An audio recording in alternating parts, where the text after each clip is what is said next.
So, how do you go about finding your business model? Hey, I'm John Harris, and welcome to another episode of Exponential Radio.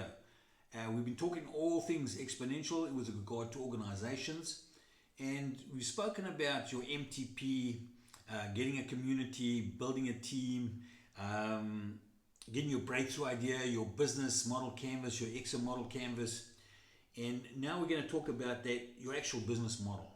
So how do you go about getting your business model? There's a couple of things to bear in mind here. First of all, how does the company create value?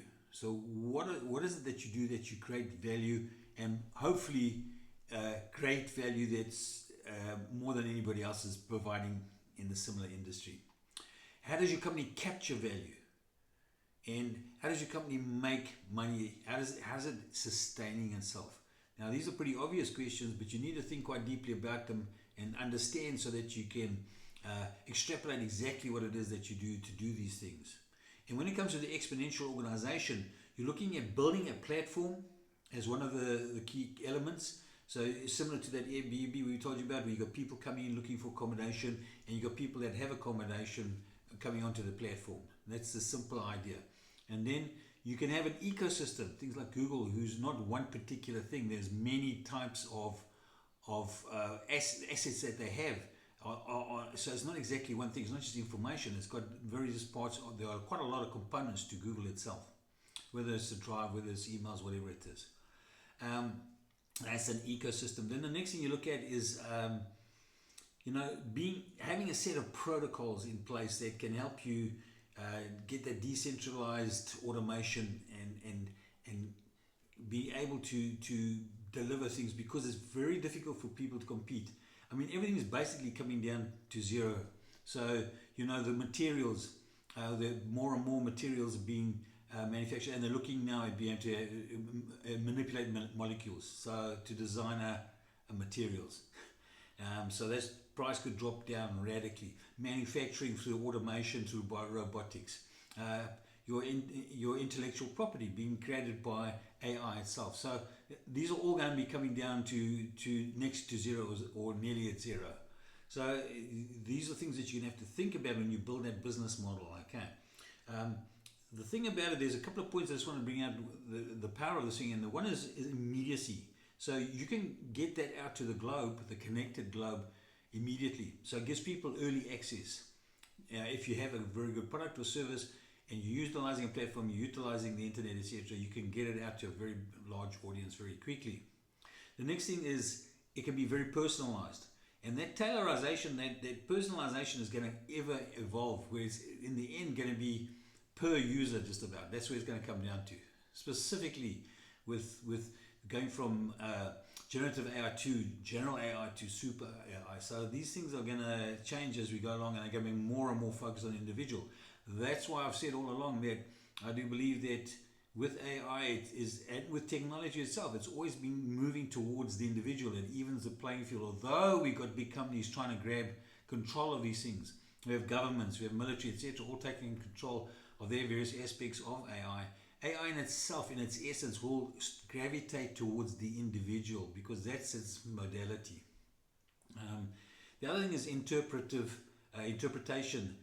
So you can have a service that guides you through how you use a product or a service. You have something that it will explanatory type information on a digital product. Authenticity. You can get a product basically, like I've said, for free, but perhaps if it's the authentic or the authority that's produced that, you'll pay more for. So, for example, if you're looking at courses, if you're taking even financial advice, if you get something from Warren Buffett financial advice, you're going to be prepared, or you'll be better be prepared to pay a lot more than if you get from your local financial advisor from one of these big companies. You're going to pay a lot more for that. So if you're the best of the best in a particular industry, you will pay more for that still, even in a fully digitized world. Accessibility, we've spoken about how immediacy, but accessible, it gives you access quickly. So you can spread it across the planet, but people can also get access quickly. There's no delay in distribution, except in physical products, obviously. So, and even that's been reduced through supply chain logistics and decentralized manufacturing. Embodiment. So here we're talking about, really the format that it comes in. You can have something that's digital, an ebook compared to a light version compared to the physical one. You can have other products. You can have a video, a training video that's up there that's free on YouTube or something, and you can also have a series of CDs that have a full course where you will pay more. The packaging is really what we're talking about, how the thing is packaged, and that will give you a cost. There will be a cost attached to that.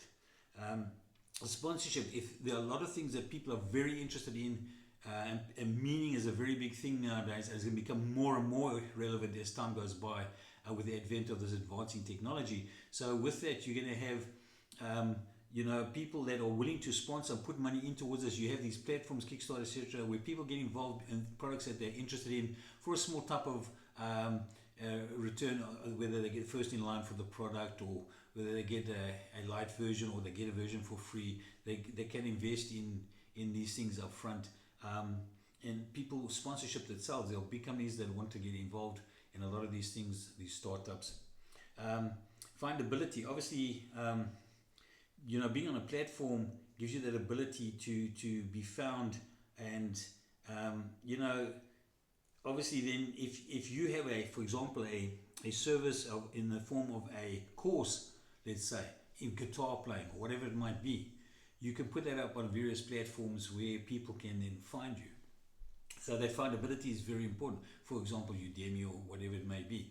So they can go there and look for various courses, various information at a very good value. And so the area I'm involved in as well with self-education industry. So it's much faster than the traditional education, short courses, done and dusted, and obviously it's accessible and much more feasible. So, as we move into, you can just imagine into mixed reality, augmented, virtual reality, as they produce education in these fields, those are also going to drop down to zero, and you're going to get a completely personalized experience as a learner. So you can see how fast things are moving and the direction they're moving in, and these are some of the things we need to think about.